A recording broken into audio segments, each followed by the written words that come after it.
going to record it, stream on YouTube. Hopefully, yeah, recording in progress. And then I will let you know that it will be much better when we are trying to turn on our camera and let the expression spread out here so people can see and we keep engaging each other. And then when you are not saying anything or you are not speaking, please turn off your microphone. So without further ado, I will call you upon our, I will call you upon our president of this T&C Advanced Toastmasters Club. Please welcome and give a big round of applause for Ping. Hello, everyone. Good evening, good afternoon, wherever you are. Thank you so much. And I would like to give a warm welcome to our guests. They are here. There are a couple of you. So thank you so much for coming.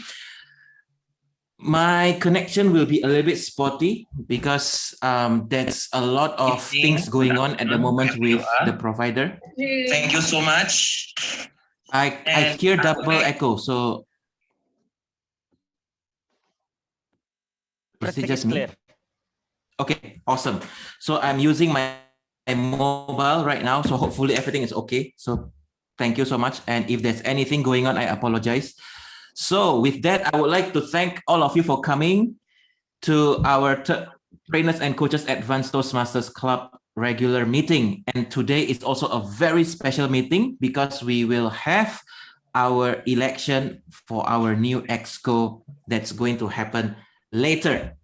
And Margaret, thank you so much for coming. And I saw Roshan, Eric, Will Scott, Galal.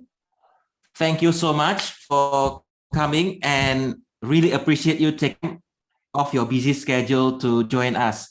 And we will do everything in our power to make it well worth your time. So thank you very much for that. And now I would like to invite our very, very special Toastmasters of the meeting today. You will hear more why he is a very, very special person. And I always enjoy him whenever he gives evaluations and things like that. And you all will enjoy him as the Toastmasters of the meeting today. And please welcome to the virtual lectern, Jai Narayan. Thank you. Thank you. Yes, it's great to be here on a very special meeting and a special day, I guess. I heard that it is the solar eclipse. We'll talk about that briefly a little later. But 2 days ago, when Miranda Rumi contacted me and asked if I would be the Toastmaster of the evening for this meeting, I had 3 options to respond to her. I could say yes, I could say no, or I could have said, let me think about it. Then my mind was telling me, take it, say yes, you idiot. This is a golden opportunity to try and assume a role that I had never done before, and the possibilities were endless, giving me so many options to be as creative as I could possibly be as your Toastmaster of the evening for today. So here I am. I accepted that request. And so I'm looking forward to a great fun meeting. The possibilities, as I said, in the context of what would unfold in the meeting is uncertain, but that's what creates excitement. So let's all just buckle up our seats, lean forward, and keep our minds' window shades open for learning and sharing. But having said all that, I would not want to eclipse any of the stellar speakers that we have lined up for you this evening. It's for them to actually shine in the sun on stage for 7 minutes. So just as the moon comes in the way of the earth and the sun to create the solar eclipse, I would not want to come in between you and those speakers. Now, some of you may have already guessed from what I just said that the word of the day is indeed eclipse. So eclipse to mean to outshine, to overshadow, to excel over someone or something. Let me now give you an example, right? The advent of television eclipsed the impact of radio drama. Let me repeat that because I love this one. The advent of television eclipsed the impact of radio drama. Now I can make it simpler by say television eclipsed the impact of radio. And some of you have heard that famous song, Video Killed the Radio Star, which literally means video eclipsed the radio star, right? So I would encourage as many of you as possible to use this word of the day, eclipse, in the right context and as appropriate in all your speeches, your evaluations, and your roles. One more time, the word of the day, eclipse. Fantastic. Now that we have said that, and I told you I would not want to eclipse any of the other speakers with my role right now, may I call upon the timer for the day, Toastmaster Fitrini, right? Yes. To explain his role to Her us. role. Her roles. You don't Yes. need to explain the roles anymore. Oh, okay. You don't have to explain the rules. All right. In that case, the Toastmaster of the timer for today, Fitrini, would be, yeah. She'll be posting the time So, in the chat. Fitrini, you will post your time report in the chat, right? Yeah. Yes. In which case, I just want to ask one question to all of us present right now. If any of you is not a Toastmaster, can you say yes? Unmute and say yes. There is silence, which means everybody here today is a Toastmaster. I do not have to go into the history of Toastmasters and Dr. Ralphie Smedley. No need at all. 1924, Santa Ana, California, all not required. Very well done. Okay, so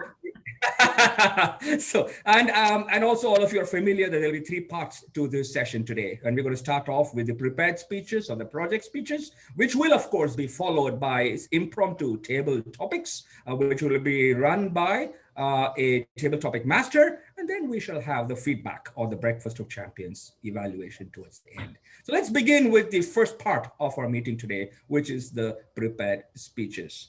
Ladies and gentlemen, before I call upon our first speaker for the day, can I ask my partner Shamini Siva to read out the objectives of his speech to everybody? Okay. The member is doing the researching and presenting project from his dynamic leadership path. The purpose of this project is for the member to learn or review basic research methods and present a well-organized, well-researched speech on any topic. Time given is 5 to 7 minutes. Back to you. Thank you very much. So, ladies and gentlemen, may I now call upon our first speaker, Toastmaster Ping. And before we do that, can I ask his own words to tell us in a few lines, any time in your life that you felt your life was shining, Ping, and anytime you felt there was a shadow in your life caused by an eclipse? I'll repeat that, Ping. Anytime you felt your life was shining and going smooth and well, and all was good, and anytime you felt there was a dark part side to it. Yes, Ping? Yes, for me, that would be when I become or am the club president of this club. There were times when things run really well and I was like, wow, this is amazing. We did well and I felt great. And there were times when things wasn't as smooth and I was like, oh my goodness, what am I doing? Oh, what can we do better? So those are the times when I felt that I was shining, and there were times where I felt like I was in an eclipse. Okay, thank you very much for the sharing, Ping. Ladies and gentlemen, our first speaker for today, Toastmaster Ping, where do you want to go? Where do you want to go? Toastmaster Ping, the stage is yours. All right, let me share my screen real quick. Can all of you see my screen? Yes. Yes. Okay, awesome. Great. So, where do you want to go in life? Have you ever thought about that? Where do you want to go in your life? I want to share with you a quick story about 20 years ago when I moved to Singapore for my secondary school education. So when I moved to Singapore, what is the first thing that I do? Of course, I picked up the map. Well, of course, this is the brand new map. Back in the days, it wasn't as complicated and it's not as neat, I would say. And I look at the map and I saw, wow, there are so many places of interest. There were the bird park, there's the zoo, there's Orchard Road, the famed Orchard Road, and there's a lot of other places that I really want to go. And of course, the famed Merlion. And I looked at the map and I said, wow, okay, so I lived around that area and I need to go there. How do I do it? Mind you, that was year 2000. There's no all these fancy Google Maps, smartphones, there's nothing like that. So what did I do?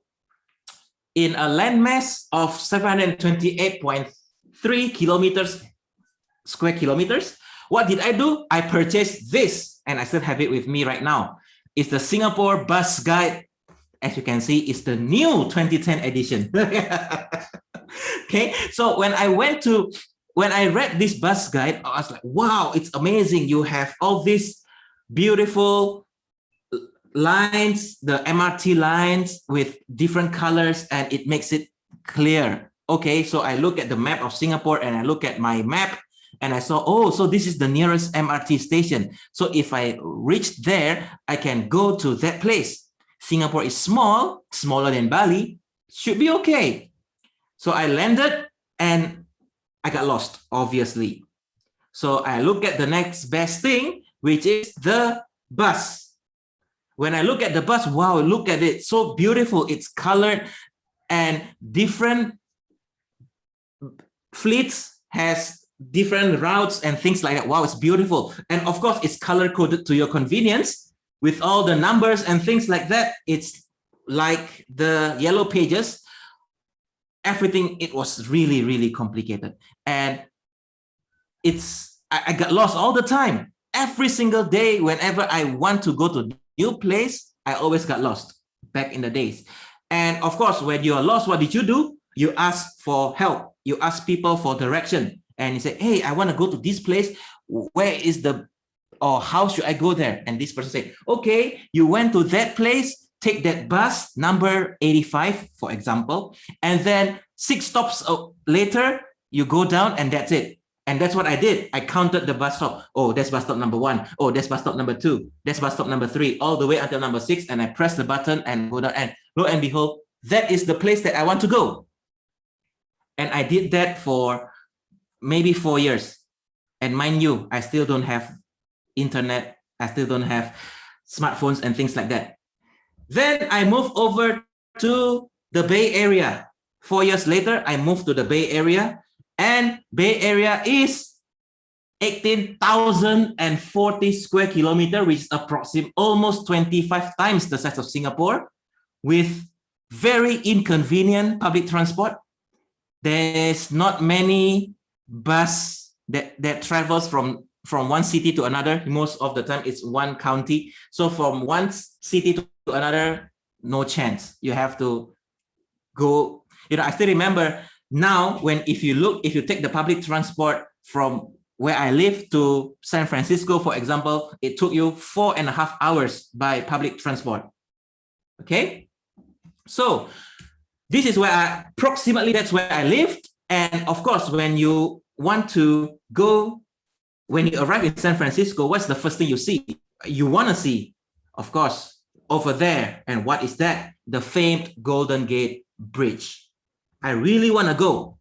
However, my place was far, really far away, because I lived at the Santa Clara County, and to go there, it's approximately, I would say, 40 miles away. Okay, so for those of you that's wondering, how many kilometers is that? Okay, so in order for me to go from my place to San Francisco, there are 2 ways to go there. The first way is the regular way, the quickest way, according to Google. It's 78.8 kilometers. But the fuel is this, just freeway, regular fuel. There's nothing. There's just freeway and freeway and freeway. And there is route number 2, which is you have to go to another place another city, and then transfer to another freeway, and then you cross the bridge to the destination. And it's 97.6 kilometers away, approximately 18 kilometers further. But then again, you get this amazing view of the Bay Bridge and of course the famed pier of San Francisco. So what did I do? Of course, I took the second route, the further route. And back in the days, you have to use MapQuest. I print out MapQuest and, oh, after this intersection, turn right. After this intersection, turn left. And what happened? Of course, I got lost. As always, I got lost. And when I got lost, what did I do? I asked for help.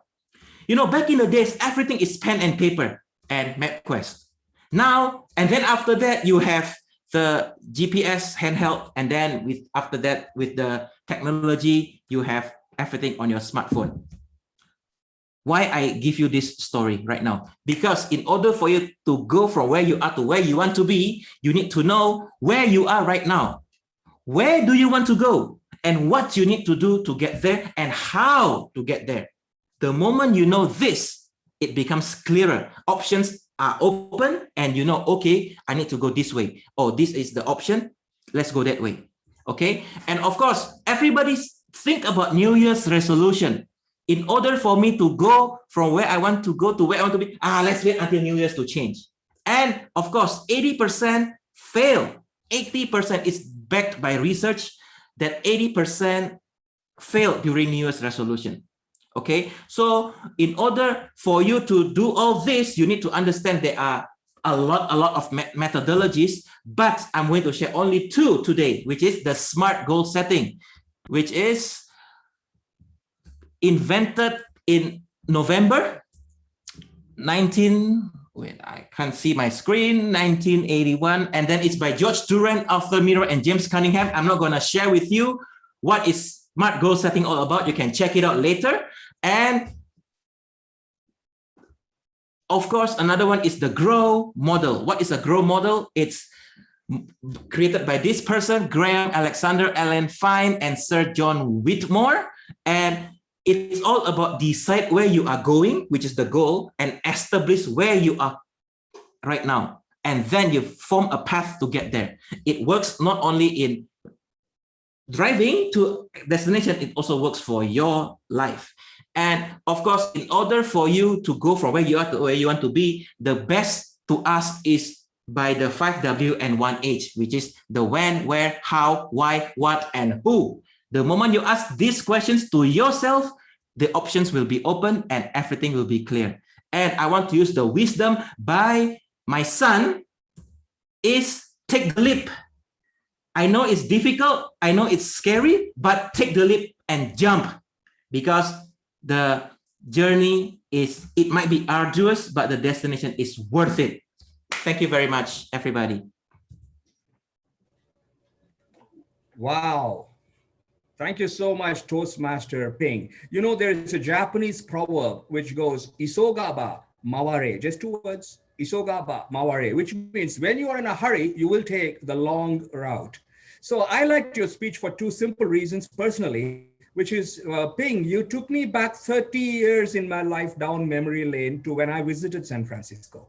So I can still vividly recall the Golden Gate Bridge etched in my memory. And of course, spending time with my friends in University of Berkeley, right? So thank you so much for that speech. It was nostalgic, right? So ladies and gentlemen, it's now time to move to the second stellar speaker we have lined up for you today, who happens to be none other than Toastmaster Miranda Rumi. Now, before we hear from her, may I ask Toastmaster Sharmani to read the speech objectives to us. Toastmaster Miranda is attempting the Innovative Planning L3 elective, which is creating effective visual aids. So as it says, she'll be using visual aids to enhance her speech, and the time given is 5 to 7 minutes. Thank you. Now, ladies and gentlemen, before Toastmaster Miranda dives into her speech and presentation, may I ask Miranda the same question? So Miranda, what phase in your life did you feel was shining like the sun? And what, if any, did you feel was being eclipsed by the moon? The shining moment for me is when I'm in the zone, when I'm not worried about what people think. Just I do it because I want it and I feel amazing doing it. And usually the result's great. And then the eclipse moment, I find it's when I do something and from what I thought a good intention, and then the reaction was attack, questioning, and judgment. That was an eclipse. That's a dark moment for me. Yep, yep. Thank you very much, Miranda, for sharing. Yes, that can certainly be disconcerting, I'm sure. So, ladies and gentlemen, please again fasten your seatbelts, lean forward, open the windows of your mind to take in all that learning for Miranda Rumi's presentation titled On Becoming a Coach. On Becoming a Coach, Miranda Rumi. All right. So this is my new slide on becoming a coach. This is more about a sharing. It's not really a speech. And I thought this might be something that I can share with fellow coaches or with those who are aspiring to be a coach. So on becoming a coach, let me start with the transition. There's a lot of story, but there's a lot of serendipities, but the decision came out of nowhere, starting with an email that came into my inbox that I didn't expect, and from a group that I never really read. And it was an invitation to do a training to become a coach. And at that point, I didn't know what coaching really meant or never had any aspiration to be a coach. But as I was reading the explanation about about coaching, I thought this could be interesting. Let me just do that. So that's what I did. I took a 16-hour training with ICF. I guess they're aligned or accredited training for coaching. And then with that, I had to do 100 hours of practice, which was meaningful because I had to coach 100 people without being paid in the beginning, just to practice that. And then at the end of that 100 hours, there was an oral exam. And as you can see, I probably need to lean a little bit. That is my result, I guess. That didn't look too shabby. So so that was that, and it became an associate certified coach. And if anybody asks me, do I need to get a certification? At this time and age where anybody and everybody could call themselves a coach, life coach in particular, and I live in Bali and Ubud in particular, and Canggu also, where we have lots and lots of coaches, I would say, yes, it would be great to get certified because it gives you credibility. It makes you stand out, and also you do learn something. You learn about the ethics, and you learn certain competencies that you would not get unless you take the training. So highly recommend it for anybody. 60-hour, I think that was my training, and then what happened after that? Yeah, this is something that I feel it's important to share for people who think, and I think, you know, I became a trainer because of Toastmasters. Before that, I was a businesswoman. Never thought I would become a trainer, but then when I joined Toastmasters in 2008, and just by doing the projects, I was propelled month by month, and then eventually in less than a year I became a trainer, just because that was part of the Toastmasters program. If you remember the old program, like the legacy program, where you have the advanced communicator and advanced leader, so you will naturally become a trainer.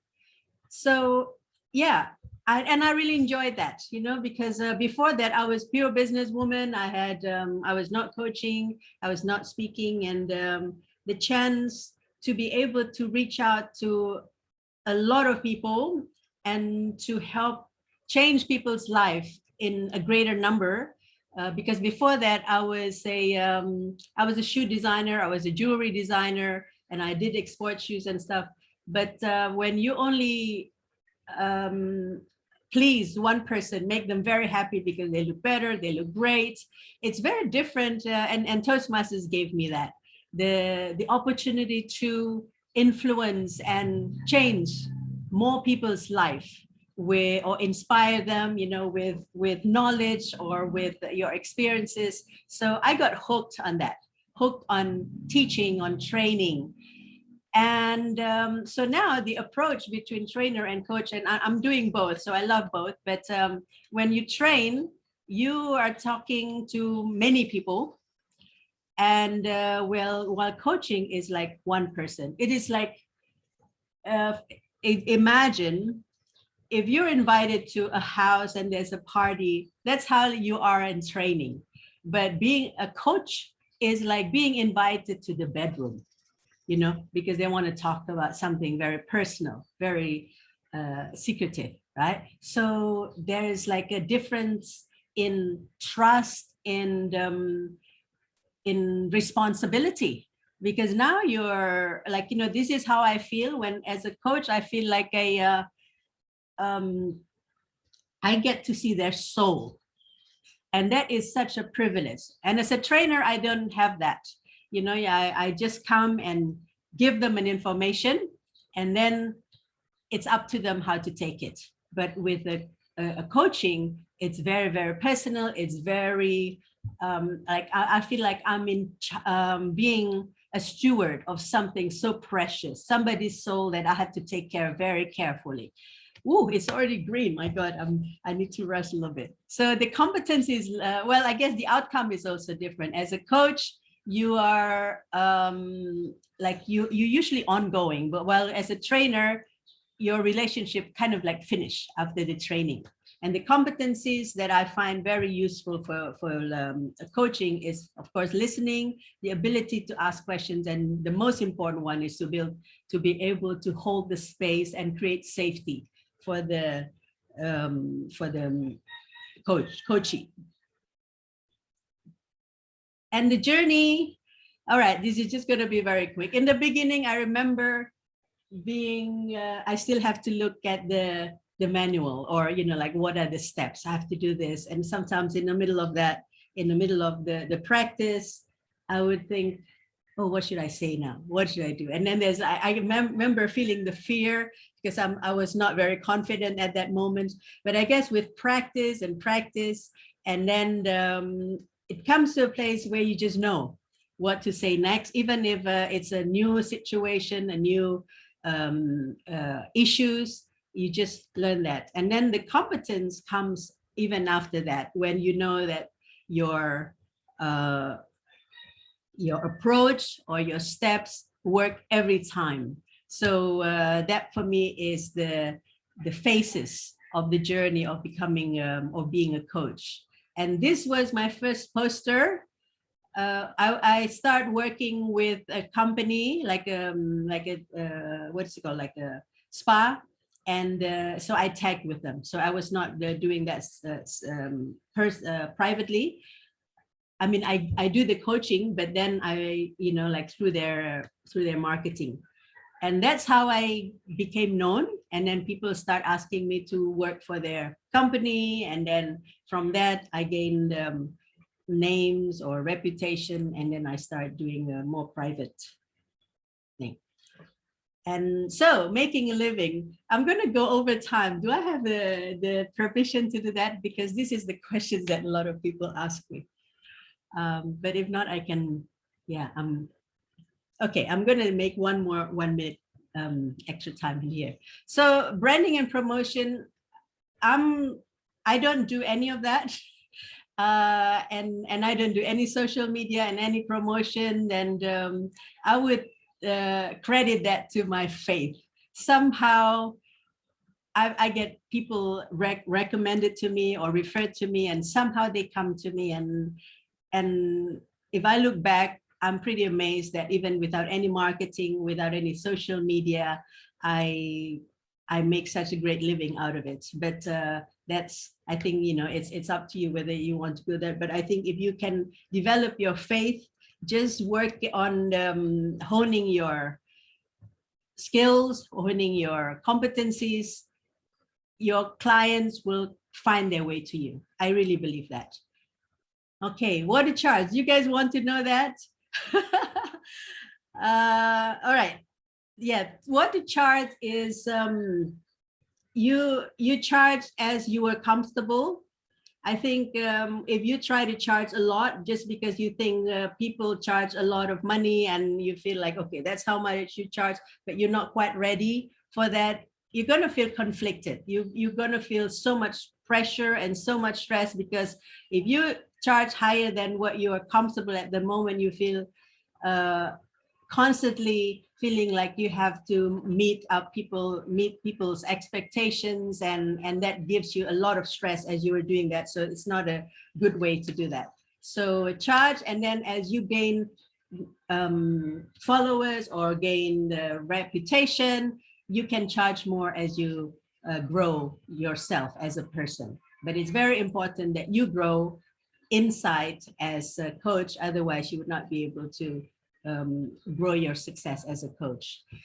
And with that comes a lot of opportunities, and I'm just showing you the things that I've done. So this is the picture of somebody who just finished coaching and have that glow, and before that he was just so downtrodden and so sad, but that's what happens. And then yeah, these are the two events that I created. So I will end that with, to coach or not to coach. I think everybody could coach if you have any expertise, and if you like people, you have curiosity about the soul, about the person, and you also have gone through a pretty special experiences, I would say go for coaching. So with that, back to you, Jay. Oh boy.